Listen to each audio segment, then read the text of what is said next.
সুপ্রিয় ভিউয়ার্স, আন্তর্জাতিক সংবাদে সবাইকে স্বাগত। প্রথমে জানিয়ে দেব ইসরায়েল ফিলিস্তিন লেবানন যুদ্ধের সর্বশেষ আপডেট সংবাদ, এরপর বিস্তারিত। পূর্ব গাজায় হামাসের হামলায় ইসরায়েলের 10 সেনা নিহত। আরো জানিয়ে দিব গাজা নিয়ে আলোচনা, হিজবুল্লাহ প্রধানের সঙ্গে হামাস প্রতিনিধির বৈঠক। আরো থাকছে প্রধানমন্ত্রী হিসেবে প্রথম ভাষণে যা বলেন স্টারমার। পূর্বের শর্তে শান্তি আলোচনা শুরু করতেই ইউক্রেনের প্রতি আহ্বান পুতিনের। আরো থাকছে হিজবুল্লাহর একজন কমান্ডারকে হত্যা করলে ইসরায়েলে একাধিক কমান্ডার হত্যা করা হবে। প্রেসিডেন্ট নির্বাচনের রান অফে অংশ নেওয়ার জনগণের প্রশংসা করলেন সর্বোচ্চ নেতা। আরো থাকছে আবারও জোরালো গাজা যুদ্ধবিরতির সম্ভাবনা। এবং সর্বশেষে জানিয়ে দিব যুক্তরাজ্যের রেবার ঘাঁটি ঘুরিয়ে দিল ফিলিস্তিন। আদনান। এতক্ষণ শুনছিলেন সংবাদ শিরোনাম, এখন বিস্তারিত। তবে অনুরোধ থাকবে এই ভিডিওটিতে একটি লাইক দিন এবং কমেন্টস করে জানিয়ে দিন আপনি কোন জেলা থেকে বা কোথা থেকে আমাদের সাথে যুক্ত রয়েছেন। পূর্ব গাজা হামাসের হামলায় ইসরায়েলের 10 সেনা নিহত। গাজায় পূর্বে সুজাইয়াব হামাসের আকস্মিক হামলায় ইসরায়েলের 10 সেনা নিহত হয়েছেন। ফিলিস্তিন প্রতিরোধ সংগঠন হামাসের সামরিক শাখা আল কাসাম ব্রিগেড এই হামলা চালিয়েছে।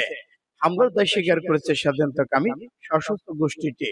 তারা জানিয়েছে গাজা শহরের পূর্বে অবস্থিত সুজাইয়া এলাকায় শত্রু সেনাদের অবস্থানকে অতর্কিত হামলা করে হামাস যোদ্ধারা। টেলিগ্রাম দেয় এক বিবৃতিতে আল কাসাম ব্রিগেড জানিয়েছে ইসরায়েলি সেনাদের দখলে থাকা ভবনে যোদ্ধারা একটি ত্রিবিধি রকেট হামলা চালিয়েছে। এরপর যোদ্ধারা ভবনে প্রবেশ করে এবং দূর থেকে বাকি সেনাদের হত্যা করে। গত জুনে দক্ষিণ গাজায় অতর্কিত হামলায় নিহত 8 ইসরায়েলি সেনা। এবার হামাসের হামলায় প্রাণ গেল আরো 10 ইসরায়েলি সেনা। সর্বশেষ হামলা নিয়ে হামাস আরো জানিয়েছে যোদ্ধারা বের হয়ে যাওয়ার সময় ভবনে একটি বিস্ফোরণ ঘটায়। আহত নিহত সেনাদের উদ্ধার করতে ইসরায়েলদের হেলিকপ্টার নিয়ে আসতে হয়। গত বছরে 7 অক্টোবর ইসরায়েল ঢুকে পড়ে অতর্কিত হামলা চালায় হামাস। ওই ঘটনায় 1200 জনের মতো ইসরায়েলি সেনা নিহত হয়। এছাড়া প্রায় 250 জনকে জিম্মি করে নিয়ে আসে, তাদের মধ্যে বিদেশিরা রয়েছেন।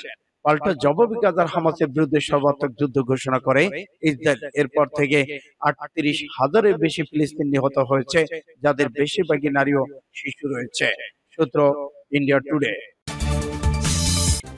গাজা নিয়ে আলোচনা, হিজবুল্লাহ প্রধানের সঙ্গে হামাস প্রতিনিধির বৈঠক। ফিলিস্তিনে ইসলাম প্রতিরোধ আন্দোলন হামাসের বলিউড ব্যুরো সদস্য খলিল আল হাইয়ার নেতৃত্বে একটি প্রতিনিধি দল লেবানন ইসলাম প্রতিরোধ আন্দোলন হিজবুল্লাহ মহাসচিব সৈয়দ হাসান নাসরুল্লাহর সাথে সাক্ষাৎ করেছেন। লেবাননে আল মানার টেলিভিশন চ্যানেলের বরাত দিয়ে আল জাজিরা এই খবর দিয়েছে। সম্প্রতি দখলদার ইসরায়েল লেবানন বিরুদ্ধে সর্বাত্মক আগ্রাসন চালানোর ঘোষণা দিয়েছেন। এরপর ইসরায়েলের বিরুদ্ধে প্রতিরোধ অক্ষের ভিতর গাজায় সাম্প্রতিক নিরাপত্তা ও রাজনৈতিক ঘটনাবলী নিয়ে আলোচনা করেছেন এবং লেবানন, ইয়েমেন, ইরাকের যুদ্ধ ফ্রন্টে খোলার বিষয়ে আলোচনা হয়েছে। হিজবুল্লাহ নেতার সঙ্গে বৈঠকে হামাস প্রতিনিধি দল কাতারের রাজধানী দোহার চলমান ইসরায়েল হামাস যুদ্ধবিরতি আলোচনায় পর্যালোচনা করেছেন। হিজবুল্লাহ হামাসের মধ্যে আরো সমন্বয় প্রয়োজনীয়তার উপর জোর দিয়েছেন।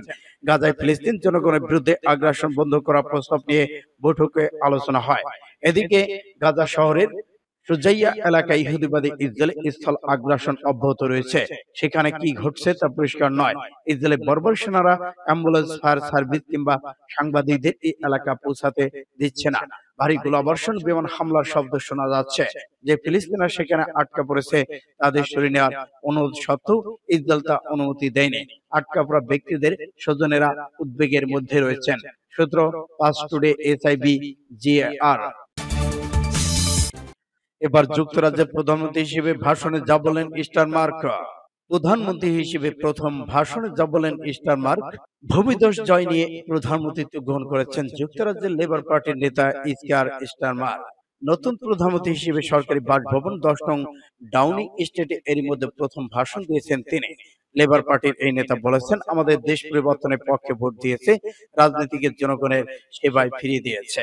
স্টারমার্ক জানিয়েছেন তাৎক্ষণিকভাবে পরিবর্তনের কাজ শুরু হবে। ইটের পর ইট গাঁথার মতো করেই দেশ পুনর্গঠনে হাত দেওয়ার সুযোগ বলেছেন নতুন ব্রিটিশ প্রধানমন্ত্রী। স্কুল সহ সহজলভ্য বাসভবনের সুবিধা নিশ্চিত করার উপর জোর দেন তিনি। তিনি সরকারের জনগণের সরকারের পরিণত করার ঘোষণা দিয়েছেন। বাকিংহাম প্যালেসে রাজার কাছে বিদায়ী প্রধানমন্ত্রী ঋষি সুনাক পদত্যাগপত্র জমা দেওয়ার পর স্টারমার নতুন প্রধানমন্ত্রী হিসেবে নিয়োগ পেয়ে ডাউনিং স্ট্রিটে যান। সেখানে তিনি ভাষণের শুরুতে দেশের প্রথম ব্রিটিশ এশীয় প্রধানমন্ত্রী হিসেবে ঋষি সুনাকের অর্জনের কথা তুলে ধরেছেন। সূত্র পাস টুডে। পূর্বের শর্তেই শান্তি আলোচনা শুরু করতে ইউক্রেনের প্রতি আহ্বান পুতিনের। শান্তি আলোচনা শুরু করতে ইউক্রেনের প্রতি আহ্বান জানিয়েছেন রাশিয়ার প্রেসিডেন্ট ভ্লাদিমির পুতিন। বৃহস্পতিবার তিনি বলেছেন 2022 সালে ইস্তম্বুলের চুক্তি এখনো আলোচনার টেবিলে রয়েছে। এই চুক্তি ইউক্রেনের সঙ্গে শান্তি আলোচনার ভিত্তি হিসেবে কাজ করতে পারে। এক প্রতিবেদন তুরস্কের সংবাদ মাধ্যম আলাদুলু এজেন্সি তুলে ধরেছেন। ভ্লাদিমির পুতিন বলেছেন, ইস্তাম্বুল চুক্তির জন্য তুর্কির প্রজাতন্ত্রে প্রেসিডেন্ট এরদোয়ানকে ধন্যবাদ জানায়। তিনি এই কাজে মধ্যস্থতাকারী হিসেবে অংশগ্রহণ করেছিলেন। এ সময় তিনি জোর দিয়ে বলেন, রাশিয়া কখনোই শান্তি আলোচনা প্রত্যাখ্যান করেনি এবং এখনো দেশটি এ ধরনের আলোচনা প্রস্তুত রয়েছেন। এদিকে রাশিয়ার প্রেসিডেন্ট আরো বলেছেন, এটি সব সময় ইউক্রেন ছিল যারা আলোচনা করতে অস্বীকৃতি করেছে। এছাড়া তারা সরাসরি লন্ডন থেকে বিদেশে পেয়ে সবার সামনে আলোচনা যুক্ত হতে অস্বীকার করেছিলেন। হিজবুল্লাহর একজন কমান্ডারকে হত্যা করলে ইসরায়েলে একাধিক কমান্ডারকে হত্যা করা হবে দাবি হিজবুল্লাহর। লেবাননে ইসলামী প্রতিরোধ আন্দোলন হিজবুল্লাহ সংসদীয় কমিটির সদস্য ইব্রাহিম আল মোসাবি বলেছেন, হিজবুল্লাহ কমান্ডারদের হত্যার বদলা হবে ভয়াবহ। হত্যাকাণ্ডের জবাব দিতে হিজবুল্লাহ পূর্ণ প্রস্তুত রয়েছেন। তিনি বলেছেন, ফিলিস্তিনের প্রতি সমর্থন দিতে আমরা যুদ্ধ করছি এবং হিজবুল্লাহর একজন কমান্ডার কে হত্যা করা হলে তাকে ক্ষতি হবে এর চেয়ে বেশি। এর মাধ্যমে তিনি বোঝাতে চেয়েছেন, হিজবুল্লাহর একজন কমান্ডার নিহত হলে ইসরায়েলের একাধিক কমান্ডার প্রাণ যাবে। সম্প্রতি ইসরায়েলের বর্বর সামরিক বাহিনী হামলায় হিজবুল্লাহর সিনিয়র কমান্ডার হাজ আবু নামেহ শহীদ হয়ে পর হিজবুল্লাহ অধিকৃত গোলান মালভূমি ইসরায়েলি সামরিক অবস্থানকে লক্ষ্য করে 200 রকেট নিক্ষেপ করেছে। এর পাশাপাশি হিজবুল্লাহ যোদ্ধারা বিস্ফোরক ভর্তি 20টি ড্রোন দিয়ে হামলা চালায়। সূত্র ইন্ডিয়া টুডে।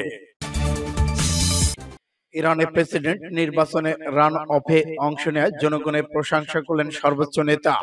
ইসলামী প্রজাতন্ত্র ইরানের সর্বোচ্চ নেতা আয়াতুল্লাহ হিল উজমা খামেনি প্রেসিডেন্ট নির্বাচনের দ্বিতীয় দফায় ভোট সক্রিয়ভাবে অংশ নেওয়ার জন্য জনগণের প্রশংসা করেছেন। এই নির্বাচনের দ্বিতীয় দফায় ভোট গ্রহণ আজ শুক্রবার সকাল 8টায় শুরু হয়েছে। সকালে প্রথম প্রহরে ভোট দিয়ে সর্বোচ্চ নেতা আল্লাহর শুকরিয়া, এটা একটা শুভ দিন। আজকের দিনে আমাদের প্রিয় জনগণ গুরুত্বপূর্ণ নির্বাচনে সক্রিয়ভাবে অংশগ্রহণ করেছেন। তিনি আরো বলেন, আমি শুনেছি যে মানুষের মধ্যে উদ্দীপনা বেড়েছে এবং এটা সত্যি হয় তবে তা হবে আনন্দদায়ক। সর্বোচ্চ নেতা আমাদের প্রিয় জনগণ তাদের ভোট দেবে এবং সেরা নির্বাচন করবে ইনশাআল্লাহ। এক পর্যায়ে প্রত্যেকের জন্য দ্বিতীয় দফায় ভোট দেওয়ার প্রক্রিয়াটি সম্পন্ন করতে এবং পরবর্তী প্রেসিডেন্ট নির্বাচন করার জন্য আরো বেশি দৃঢ় প্রতিজ্ঞ হওয়ার অত্যন্ত গুরুত্বপূর্ণ। সর্বশেষে তিনি দেশের জনগণের জন্য দোয়া করে বলেন, জাতির উন্নতি সমৃদ্ধি হোক এবং যারা এই প্রচেষ্টায় অবদান রেখেছে তারা সবাই মহান আল্লাহর রহমত ও করুণা লাভ করুক। সূত্র আরব নিউজের। আবারও জোরালো গাজায় যুদ্ধবিরতির সম্ভাবনা। আবারও বেশ জোরালো হয়েছে ফিলিস্তিনে গাজার যুদ্ধবিরতির সম্ভাবনা। দুপক্ষের মধ্যকার আলোচনায় ব্যাপক অগ্রগতি হয়েছে বলে জানিয়েছেন মধ্যস্থকারীরা। এদিকে বিভিন্ন ইসরায়েলি গণমাধ্যম প্রতিবেদনে বলেছে, নতুন করে আলোচনার জন্য কাতারে প্রতিনিধি পাঠাচ্ছে তেল আবিব। গোয়েন্দা সংস্থা মোসাদ প্রধানের নেতৃত্বে আজ কাতার যাবেন প্রতিনিধিরা। এর আগে গত বৃহস্পতিবার প্রস্তাবে নতুন করে সংশোধনী আনে ফিলিস্তিনি স্বাধীনতাকামী গোষ্ঠী হামাস। এরপরেই প্রতিনিধি পাঠানোর অনুমোদন দেয় ইসরায়েলের সরকার। এদিকে যুক্তরাষ্ট্রের দাবি যুক্তিতে পৌঁছানোর যুদ্ধবিরতি প্রস্তাবে নতুন একটি কাঠামো তৈরি করা হয়েছে, যা শীঘ্রই সফলতার সঙ্গে আলো দেখতে পাবে। সূত্র পাস টুডে। এবার যুক্তরাজ্যের লেবার ঘাঁটি ঘুরিয়ে দিয়েছেন ফিলিস্তিনপন্থী আদনান।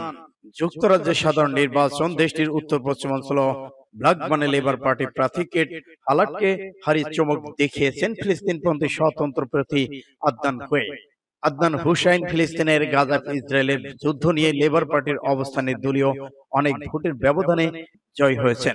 স্বতন্ত্র প্রার্থী আদনানের জয় তারই প্রতিফলন হয়েছে বলে মনে করেন জনগণ। সংবাদ মাধ্যম মিডল ইস্ট আই এর খবরে বলা হয়, রাজনীতিতে নতুন আসা আদনান ভোট পেয়েছেন 10,518টি আর পরাজিত প্রার্থী ভোট পেয়েছেন 10,386 ভোট। অর্থাৎ 132 ভোটে হালানকে হারিয়েছে আদনান। ব্ল্যাকম্যান আসনটিতে 69 বছর ধরে প্রতিনিধিত্ব করেছেন লেবার পার্টির আইন প্রণেতারা। 34 বছর বয়সী আদনান পেশায় আইনজীবী। নির্বাচনে গাজাপন্থী প্ল্যাটফর্ম থেকে দাঁড়ান তিনি। তাকে সমর্থন দেয় সাবেক লেবার কাউন্সিলের একটি দল। লেবার দলের গাজা নীতি ঘিরে দলটি থেকে সরে যান এই কাউন্সিলর।